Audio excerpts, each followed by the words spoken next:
Assalamualaikum warahmatullahi wabarakatuh. Perkenalkan, nama saya Norma Amelia dari Fakultas Ilmu Kesehatan Universitas Perjuangan Tasikmalaya, kelas 2D Farmasi, NIM 19040101003. Dalam video kali ini, saya akan menjelaskan tentang kation Sn2+ dan anion S2-.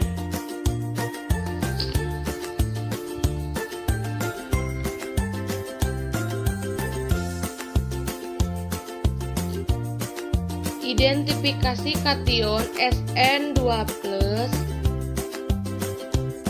tentang sintesis garam SnCl2 dari bahan kemasan berlapis timah.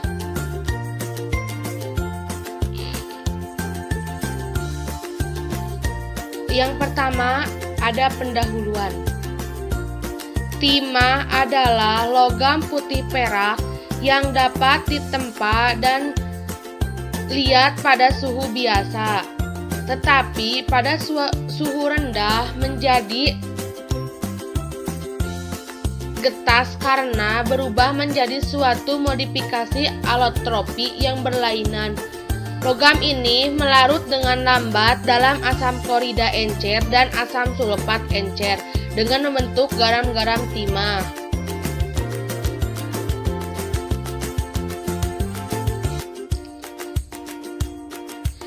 Timah banyak digunakan dalam bidang industri, salah satunya adalah industri pangan. Perkembangan industri dalam bidang pangan selalu diikuti dengan perkembangan teknologi pengemasan. Jenis kemasan yang dipakai dalam industri pangan sangat bervariasi dari bahan kertas, plastik, logam, atau kaleng, atau modifikasi dari bahan-bahan tersebut. Garam SnCl2 biasanya digunakan dalam industri sebagai bahan baku pada pembuatan senyawa timah yang lain atau sebagai reduktor dalam suatu proses kimia. Mengingat limbah pada kemasan berlapis timah mempunyai komponen timah Sn, maka limbah tersebut dapat digunakan sebagai sumber timah pada sintesis garam SnCl2. Namun, karena kemasan berlapis timah juga mempunyai komponen lain selain timah, maka perlu dilakukan pelakuan pendahuluan sebelum digunakan sebagai bahan baku pada pembuatan garam SnCl2.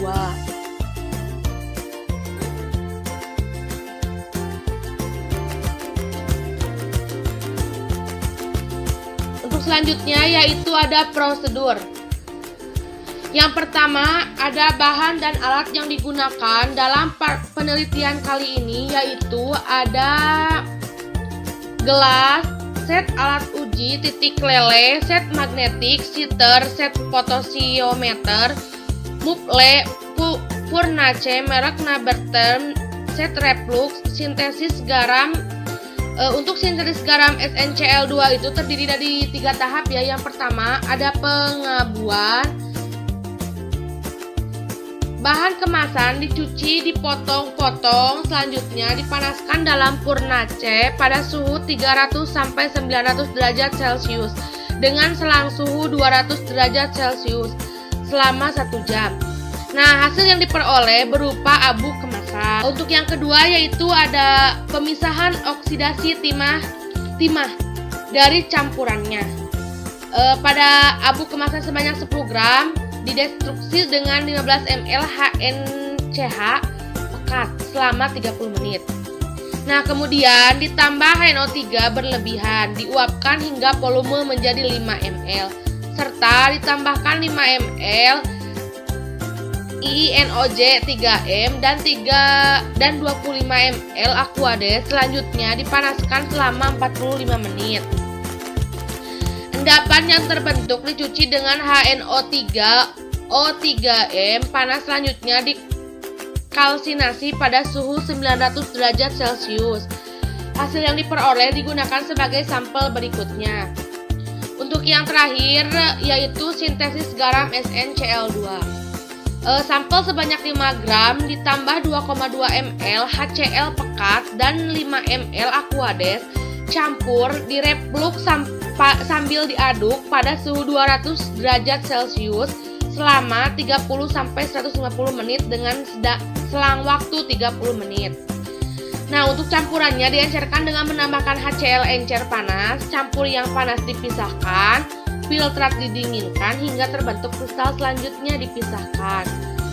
Untuk kristal dikeringkan pada suhu 120 derajat Celcius selama setengah jam, selanjutnya dikarakterisasi.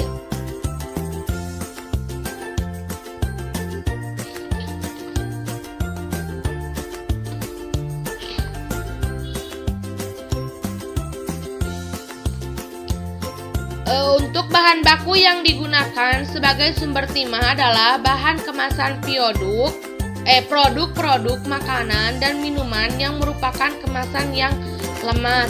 Bahan tersebut komponen mempunyai tidak hanya timah tetapi juga mengandung komponen lain yang relatif mudah menguap dan komponen logam lain.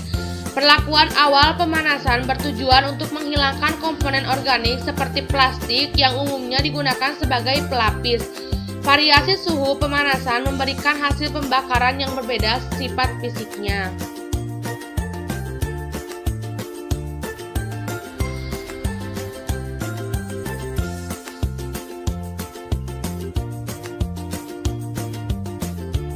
Distribusi abu dengan asam nitrat pekat pada 250 derajat Celcius akan melarutkan sebagian oksida, sedangkan bagian abu yang tidak larut adalah oksida timah.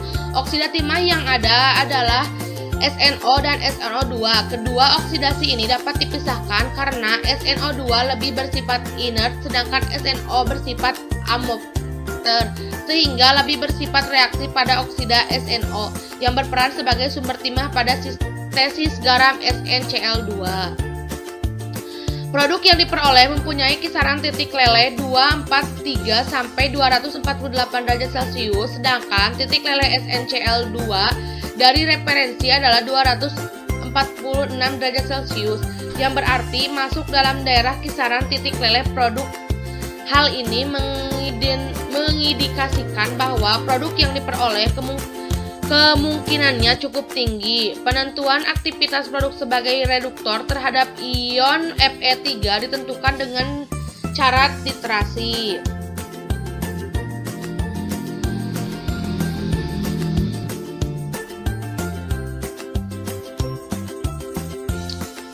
Perbedaan harga potensial zat standar maupun garam hasil sintesis dengan perhitungan teoritis kemungkinan disebabkan karena sebagian larutan Sn2+ telah mengalami oksidasi menjadi Sn4+, sedangkan zat standar yang digunakan telah mengalami perubahan fisik yang seharusnya padat telah menjadi cairan.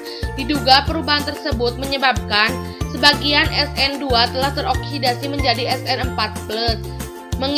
Mengingat Sn2 sudah mudah teroksidasi oleh udara sehingga harga potensial yang terukur lebih tinggi dari perhitungan. Kemungkinan lain adalah kondisi pengukuran yang berbeda. Potensial ekuivalen diukur pada suhu ruangan yang suhunya lebih tinggi dari 25 derajat Celcius. Sedang dari perhitungan potensial standarnya ditentukan pada suhu 25 derajat Celcius dari uji daya reduksinya baik untuk zat standar maupun produk sintesis yang diperoleh. Belum memasukkan karenanya perlu dikaji kembali, namun demikian dari data titik leleh dapat dinyatakan bahwa kemungkinan garam SnCl2 yang diperoleh cukup tinggi.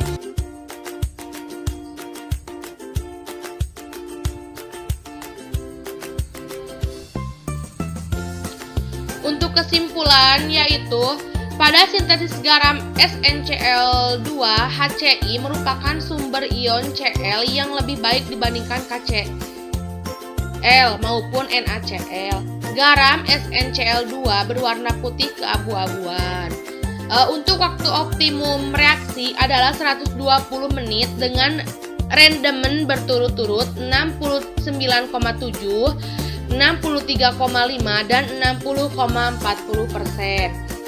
Garam SnCl2 yang diperoleh mempunyai kisaran titik leleh 243 sampai 248 derajat Celcius dan bersifat sebagai reduktor.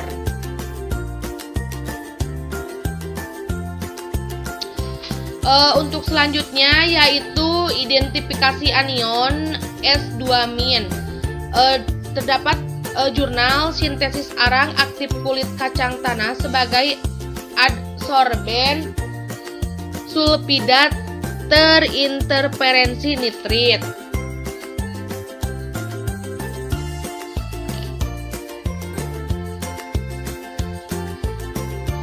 Untuk pendahuluan yaitu salah satu kandungan limbah cair industri tekstil yang menyebabkan pencemaran pada badan perairan adalah ion sulfida. Limbah cair yang mengandung ion sulfida dalam badan perairan sangat membahayakan dan mengganggu kelangsungan hidup oleh makhluk hidup sekitar. Sifat ion sulfida yang sangat toksik jika masuk ke dalam tubuh makhluk hidup harus menjadi pemantauan khusus. Baku mutu air limbah yang menyebabkan bahwa mutu air limbah industri tekstil untuk kadar ion sulfida memiliki ambang batas yaitu 0,3 mg per liter. Salah satu metode untuk menurunkan kadar ion sulfida adalah metode adsorpsi. Adsorpsi merupakan peristiwa penyerapan suatu zat pada permukaan zat lain yang terjadi karena adanya ketidakseimbangan gaya tarik dan permukaan zat tersebut. Beberapa kegunaan adsorben diantaranya adalah untuk memurnikan udara dan gas, menurunkan pelarut, menghilang bau, dan memurnikan minyak nabati dan gula, menghilangkan warna produk-produk alam dan larutan, serta untuk penjerap zat warna dalam pengolahan limbah industri tekstil.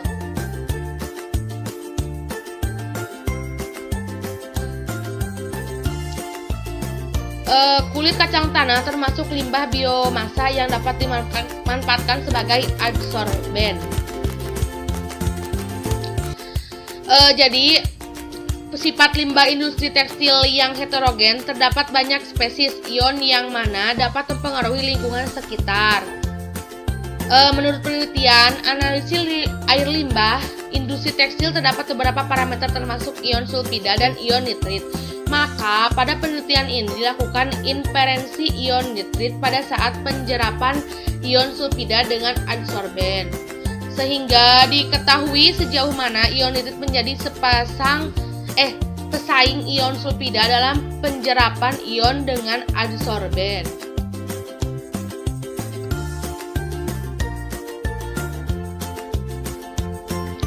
Selanjutnya yaitu ada prosedur. Dalam penelitian ini ada alat dan bahan yang digunakan. Untuk alatnya yaitu ada spektrometer, orbital sucker, UV-Vis, furnace tube, furnace 79400, open ayakan 100 mesh, pH universal. Dan untuk bahan-bahan yang digunakannya itu ada NaNO2, Ki, NaOH, HNO3, H2, SO4, Na2SO3, 2H2O, iodium, amilum, KBRO3 dengan grade Pro Analis buatan merek dan Aquades. Untuk prepasi arang aktif kulit tanah dilakukan dengan mencuci kulit kacang tanah dengan air mengalir supaya terbebas dari kotoran penggangguan, kemudian dikeringkan di bawah sinar matahari. Arang yang diperoleh dihaluskan dan diayak dengan ayakan 100 mesh. Arang kulit kacang tanah yang sudah berukuran 100 mesh diambil 100 gram, kemudian direndam dengan H2SO4 2,5 N, kemudian diaduk menggunakan orbital seks selama 2 jam, disaring, terus didapatkan residu dan filtrat. Nah, diambil residu pada pH netral dengan mengukur pH filtrat menggunakan pH universal. Kemudian dikeringkan dalam oven pada suhu 105 derajat Celcius selama 1 jam dan disimpan dalam desikator.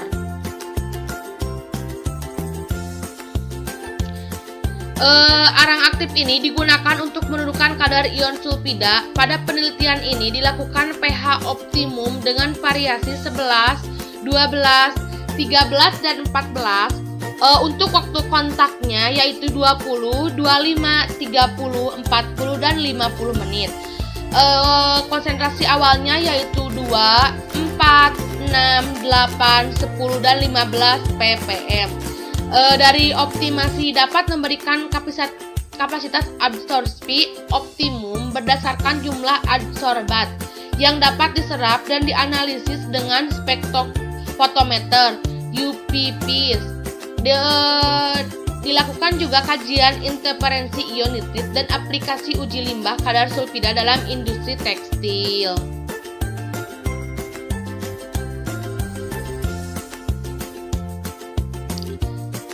Nah, untuk pembahasannya yaitu parameter kualitas standar arang aktif yang baik diantaranya kadar air, kadar abu, dan daya adsorpsi terhadap iodium. Untuk arang aktif kulit kacang tanah setelah disintesis mempunyai karakter yang sudah memenuhi standar arang aktif. Kadar air yang terdapat dalam arang aktif kulit kacang tanah hasil sintesisnya 30,96%, sedangkan untuk kadar abu sebesar 3,03%. Hasil dari analisis didapatkan angka iod yang terserap pada kulit kacang tanah sebesar 205,5876 mg per G. Angka iod yang terserap pada arang kulit kacang tanah sebesar 218,2438 mg per G. Sedangkan untuk iod yang terserap pada arang aktif kulit kacang tanah sebesar 281,315 mg per G.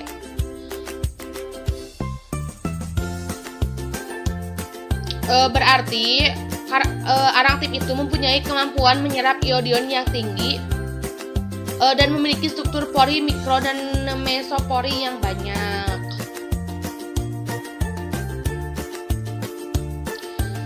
Data konsentrasi awal optimum yang diperoleh digunakan untuk penentuan kapasitas adsorpsi dan energi adsorpsi ion sulfida. Hasil yang diperoleh adalah isoteren adsorpsi Langmuir dengan koefisien determinasi sebesar 0,9933. Kapasitas adsorpsi berdasarkan isoteren adsorpsi Langmuir sebesar 2515 mg per G dan energi adsorpsi sebesar 34,62 mkj per mol. Untuk persaingan ion nitrit terhadap penyerapan ion sulfida oleh arang aktif kulit kacang tanah tidak terjadi. Jumlah ion sulfida yang terserap semakin besar. Hal ini terjadi kemungkinan karena ion nitrit lebih kuat dibandingkan ion sulfida.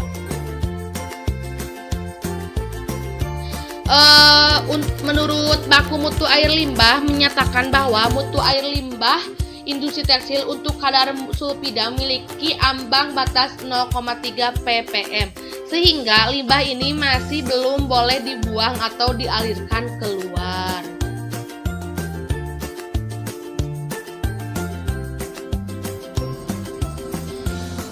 Adsorpsi limbah dilakukan dengan menggunakan pH dan waktu optimum yaitu 12 dan 30 menit. Hasil penurunan kadar setelah dilakukan adsorpsi oleh arang aktif kulit kacang tanah sebesar 2,7805 ppm pada volume 50 ml dan dikontakkan dengan arang aktif sebanyak 0,0506 G, maka diperoleh daya adsorpsi sebesar 0,7940 mg per G. Yang terakhir yaitu ada kesimpulan. Nah, untuk kesimpulannya adalah karakteristik arang aktif kulit kacang tanah yang digunakan untuk menurunkan kadar ion sulfida antara lain kadar air sebesar 3,91%, kadar abu 3,03%, dan daya serap iodin sebesar 281.315 mg per G. Nah, untuk kondisi optimum adsorpsi ion sulfida diperoleh pada pH larutan ion sulfida optimum yaitu pH 12. Untuk waktu kontrak adsorpsi ion sulfida pada 30 menit, maka konsentrasi ion sulfida awal sebesar 6 ppm, memiliki kapasitas adsorpsi 2515 mg per G.